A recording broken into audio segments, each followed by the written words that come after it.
The vast majority of people on this earth struggling with their fitness are overweight.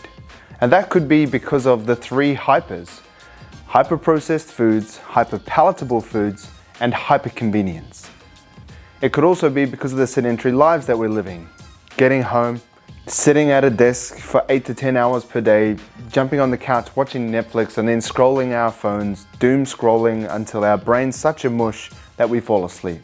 Well, this video isn't for the vast majority. It's for a group of individuals called hard gainers. This video is for the people out there that actually struggle to gain muscle and put on size. Whatever they eat and whatever they lift, they just can't seem to get bigger.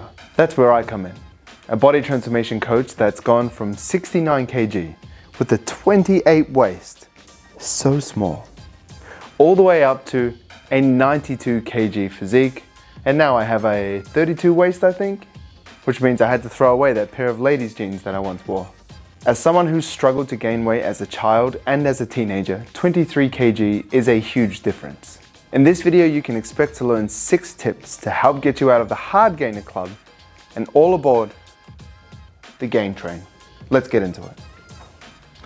Don't worry, we're not shooting a podcast. This is just where the tables are. This is a glass of water and this is a glass of ice. Although these are pretty much filled to the same level, one is much heavier because it contains more water. Even when this is broken down and melted, it's going to probably come up to about half a full glass, where this is almost a full glass. But right now, as they sit in their glasses, they're pretty much at the same level. This is also what happens in our stomach when we're trying to consume calories. This represents liquid calories, and this represents when we eat our calories. When we consume liquid calories, we're able to consume more volume of food in our stomach, which is a gateway to consuming a lot more calories than if we were to try and chew it. When we chew our food, the research is pretty clear that we don't consume as many calories. We don't eat as much because of many reasons, but 2 reasons are: number 1, it physically takes longer to consume food that you have to chew than you do food that you just drink. Also, food that you chew is probably going to have more fiber than the liquid that you're drinking.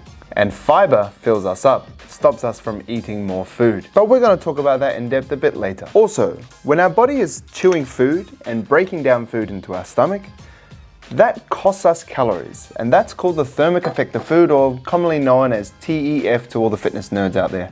And that's responsible for about 5 to 10% of the calories that we burn per day. And I'm not telling you to try and drink all of your calories, but if you are to increase the amount of calories that you drink, if you're not gaining weight because you're a hard gainer, then that's probably going to stop you from burning an extra 5 to 10% of your calories. And that will probably give you a 5 to 10% better chance on actually gaining weight. Chocolate milk, protein shakes, smoothies, maple syrup, orange juice, these are all very good options to help you get your calories up. But the truth is, you are going to eat foods. But it's important what type of foods you eat. It doesn't take a genius to figure out that humans do what we like to do. Even dogs do it. If you ask your dog to play fetch at 4 in the morning, it was just asleep, that tennis ball is going to be at your feet. They're ready to go. They love fetch. If your boy hits you up to meet you in the war zone, Call of Duty, it could be 1 a.m. You'll be there, ready to go. We need to be looking forward to that next meal, and that's why we need to have hyper-palatable food or tasty food. Shit that you like to eat. I love spaghetti bolognese. I love ice cream. I love burgers. Damn, I love burgers. I love sushi. So if I was trying to gain weight, what's going to be at home in the cupboards? Stuff to make burgers. Spaghetti bolognese, ready to go, on tap. No one ever gained weight from eating too much broccoli, and there's a reason. Broccoli tastes like ass. How do people gain weight? They eat tasty food. So find those foods that you love. Could be pizza, it could be souvlaki, could be ice cream. You need to stock up Ben & Jerry's in the fridge by any means necessary. If you need to gain weight, make sure you get those calories in with foods that you love. And you can make sure you eat enough of these foods, but this next tip is going to help you make sure that you actually get in those calories. If you were told you had to cycle as far and as fast as you could for 8 hours, but you had to verse your clone who was doing it for 24 hours, who do you think's going to win?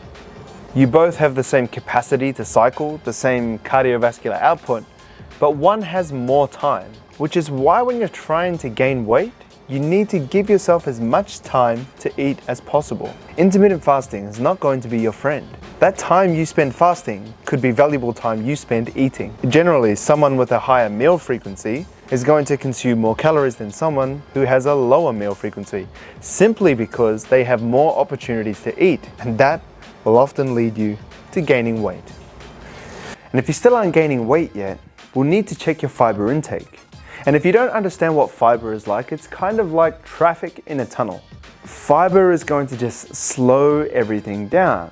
Less cars going in, less cars going out. And if you're trying to lose fat, increasing your fiber intake is usually a good idea because it makes you feel more full. The traffic increases, so there's less calories coming in and it's easier to create a calorie deficit. But when we're trying to gain weight, because we're a hard gainer, we don't want traffic in the tunnel. We want to be zoom in path, even speeding. I don't mind living on the edge. And that often means leaning into foods that are less healthy. Fruits and vegetables are awesome, but if you consume too much of them, the fiber intake is going to be quite high and you're going to feel very bloated, maybe very gassy when you're trying to eat a lot of them to gain weight. This is your excuse to eat more things with less fiber. Ice cream, chocolate milk, pizza, donuts. I'm not telling you to eat rubbish and do a dirty bulk, but we do have to have a balance of eating foods that are high in fiber and eating foods that are lower in fiber, or else we're just going to feel like we're exploding on the inside, eating many calories. Which is why a lot of hard gainers actually never really gain weight, because they want to do it the healthy way, but sometimes you gotta bring in the reinforcements just to get the calories in. And those reinforcements, they don't have fiber. If you're doing any cardio is a tool that people use to increase their calorie expenditure, which means the amount of calories that you burn. Bodybuilders will increase their steps to burn more calories and help them get into a deficit. Even with some of my Team Brock Ashby clients, I'll periodize their steps so that after 4 weeks, they go from 10,000 per day to 12,000 per day. And that extra 2,000 steps per day is going to lead to 14,000 steps over the week. And that is going to increase how many calories they burn and help them to lose weight. And you'll see where I'm going here. Any extra calories burned for a hard gainer is not a victory. That's actually a loss, because those calories that are burnt are going to be ones that have to be made up. And that means eating more calories, which is already one of these struggles. And you can refer to the first 4 tips to overcome that. And unless you have a performance-based goal to do with cardio, hang up the running shoes. Grab your lifting belt,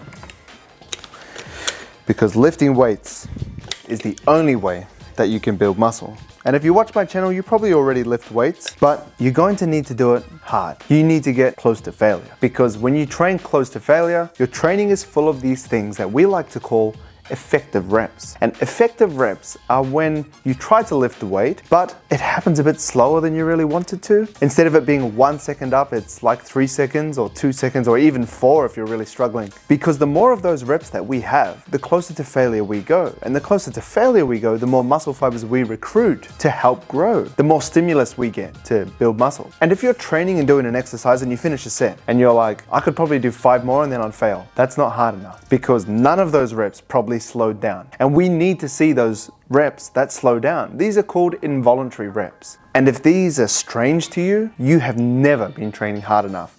And that's one of the biggest reasons why people plateau, and especially one of the biggest reasons why hard gainers never actually build decent muscle mass. They're too far away from failure. Lifting weights is not something that we do and we just cruise through. We can only get results like that when we're a beginner, but mate, 6 to 12 months, as soon as that's up, you gotta put your big boy shoes on. You gotta take your diaper off. You gotta put your undies on. You gotta start tying your own shoes. You gotta start putting your own lifting belt on.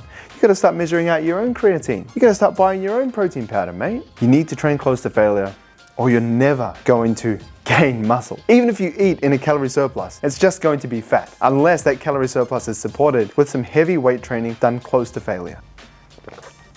These 6 tips really cover the fundamentals of how you can overcome being a hard gainer. And it's often something that we can't really change. Genetically, we are like this. But just like I've shown you, there are things that you can do. And if you want to take it to the next level and even consider supplementing with creatine and protein powder, then make sure you watch this video, because this is where I break it down for beginners.